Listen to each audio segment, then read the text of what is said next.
So what up guys, ayun susubukan natin yung setup ko. Medyo maputik dito. So ang gamit ko ngayon ay cellphone headset at saka helmet cellphone holder. Subukan lang natin kung effective pa. So sa ngayon gagawin natin ay pupunta tayo doon sa aking kakilala kasi nag-order siya nito. Gusto niya rin kasi nga medyo pormahan yung motor niya, kaya kakabit natin yan. So mamaya guys, pagbalik natin sa bahay, pwede ko sa inyong turo kung ano yung ginawa ko para makapag video ng ganito. Although medyo pagpasensya nyo na kasi medyo blurry yung aking video kasi may mga downside din tong itong setup na ginawa ko. Labas tayo ng kalsada na sa tuwing umuulan, kapag kapiling ka, joke lang. Kapag umuulan dito kasi talagang sobrang baha dito hanggang doon sa may elementary school. So kung sa mga nagtatanong, tagasan ako, San Jose Camarines Sur. Pupunta natin yung kakilala ko doon sa kanilang bahay, sa bahay ng kanyang asawa pala. Sensya nyo na kasi medyo malakas yung air noise, yung bunga ng hangin kasi ginawa ko dito is kinabit ko lang siya sa helmet ko. Tapos inayos ko, nilagyan ko ng kung ano-anong abubot. Yung tawag sa amin dito sa lugar namin, abubot. Dito rin sa lugar nila kapag dito mas malala yata dito kasi kapag medyo umuulan, eto katulad dito nasa kalsada na yung baha. Hindi naman siya ngayon masyadong malalim, pero pag sobrang ulan nito abutin yung paa ko. Pag sobrang ulan di ka talaga makakapasok dito. Let's go. Malapit lang naman yon, tsaka mabilis lang naman tayo kasi inutusan tayo ni Commander, tsaka para matest na rin natin tong ating setup. Let's go. Hop doggy. So mamaya guys, stay tuned lang kayo. Share ko sa inyo kung ano yung ginawa ko sa aking setup. Natin mukhang wala nga yung motor niya, baka nandun na sila sa bahay nila. Balik tayo. Let's go. Hindi na ako kakatok kasi hindi naman talaga umalis yun So kapag wala yung motor niya doon, wala siya. Tinitignan ako ni Koya, akala nila sikat na vlogger wala, tambay lang driver lang Eto na naman tayo. Ay nakaw ate, makakabasa kayo. Pinag-iisipan ko talaga kung itutuloy ko tong gagawin ko ngayon kasi unang-una, wait lang. Nag-iisipin ko talaga kung itutuloy ko tong pag-share ko ng gagawin ko. Unang-una, kasi nahihiya ako. Pangalawa, nahihiya ako. Pangatlo, nahihiya ako. Sabi ko, nasa isip ko is naka-helmet naman ako, hindi naman nila ako kilala. So, full face helmet naman yung gamit ko, kaya goods lang. Ay naku, saan ba liliko to? Hindi ko malaman kung saan liliko. Kanan tayo, let's go natin at malapit na si Manong tabi. So ganito guys ako mag-drive kapag ay may harang. Balik, mukhang may ikakasal. So ganun ako mag-drive safety first. Pwede naman paunahin yung mga nasa unahang sasakyan paunahin na, hindi naman tayo nakikipag-unahan. Tatawa ako kila kuya kanina Ang mahirap lang nito sa setup natin is kapag gusto mo na siyang i-stop. Nandito nga yung kakilala ko. Pag gusto mo na siya i-stop, kailangan mo tanggalin yung cellphone na nilagay mo. Tsaka sobrang big. Ito yung motor niya. Click version 2. Ito naman yung sa akin. Click version 3. So nilagyan ko siya ng top box kasi kailangan sa trabaho. So lagyan ko lang ng cellphone holder, tire hugger. Medyo madumi lang kasi kailangan nating laging lumusong sa putik. Ayan, tig-testing ko so setup pang motovlogging. Kundi kaipuhan munang halion. Balik tayo guys. Balik ako sir. Bye bye.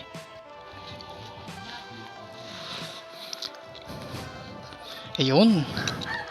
Kapadala na tayo. Ang sunod naman nating pupuntahan ay pupunta tayo ng sentro ng lugar namin. Kasi bibili tayo ng engine oil.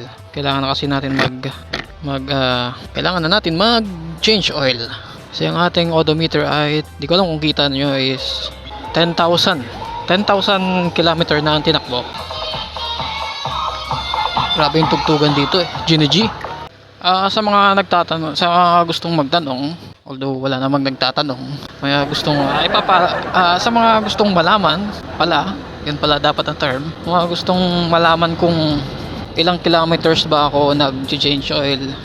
Every 2,000 kilometers ako. Well, sasabihin ng iba, every 1,500 dapat. Ako, every 2,000 kilometers ako nag-change oil. And yung gear oil ko naman, alternate. Nagpapalit ako ng gear oil every other change oil. Example, magpapalit ako ngayon ng change oil ng engine oil lang. Papalit ako ng engine oil ngayon. Nasunod, magpapalit naman ako ng engine oil at gear oil. And then sa sunod, engine oil na naman. And so on and so forth. So pupunta tayo sa bayan ng San Jose. Sa bayan ng San Jose. Bibili tayo sa kasa. Sa kasa na tayo mismo bibili. Kasi alam nyo na, naglipa na ngayon ang mga peke. Well, hindi naman dito sa amin kasi halos mga kakilala ko na rin naman yung mga mekaniko dito. At pag napatunayan naman na peke is pwede ko silang balikan. Well, hindi naman. Wala pa namang instances na ganun. Maambon-ambon. Kailangan kong linisan yung lens lagi. Oras-oras. Minuto. Kasi baka hindi nyo makita kung ano yung pinupuntahan natin. O nga pala itong lugar namin is halos puno ng palayan. Although nasa gilid kami ng dagat, majority dito ang hanap buhay is pagsasaka. Kaliwat kanan ang sakahan dito sa amin. Wait lang, tatabi muna nga tayo. Kaya ayusin lang ako. Itong ating cellphone holder masyadong nakabalandra. Hindi ko makita yung signal light ko sa kaliwa. Ayan, ang aming magandang palayan. O hindi sa akin yan, sa kanila. Oo nga pala, ang ginagamit kong oil, iisa lang. Simula nung nilabas ko to sa kaha, itong motor ko, isang brand lang. Kasi maraming nagsasabi na pag iba-iba daw yung brand ng oil na ginagamit mo, is mas prone daw sa mancha yung makina mo. Well, yun ang sabi nila, sinusunod ka lang. It's effective naman siya. So far so good. Pangalawang motor ko na to. At ganun din yung ginagawa ko dun sa una kong motor. Stay lang ako sa isang brand. Papakita ko sa inyo kung ano yung brand mamaya ng oil na gamit ko. Talang tayo dito sa kasa. O nga pala, ito na yung sentro ng aming lugar.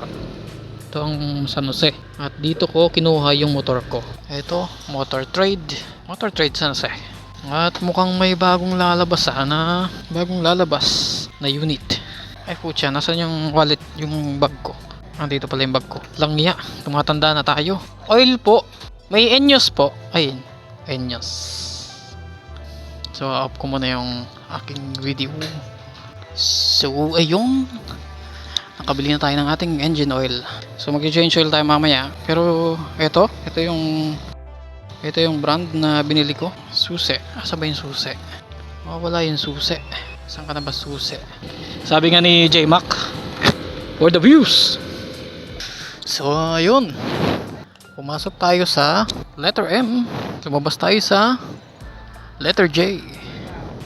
Uy, so mag-hi? Hi na. Mag-hi ka, ante. Mag-hi ka. Uwi na tayo. Baka buhusan na talaga tayo ng malakas na ulan. Hindi na tayo makauwi. Bilis-bilisan na lang natin. Hindi naman masyadong mabilis. Yung tamang bilis lang. Nandito na tayo. Pasok lang natin yung motor. Eagles talaga dito sa amin eh. Lalo na pag maulan. Pag mainit naman nakakaantok. Kasi maraming puno. Or kahit naman maulan. Pero ang downside lang kasi is pag umuulan, maputik dito sa amin. Dito na tayo. Aray! Busog tayo ng hangin sa daan. Ay, nabuhos yung aking namin. Okay lang, nasa plastic naman. Sigurado tuwang-tuwa na naman yung aking maliit niyan. At paglalakad tayo sa putik ng damdamin.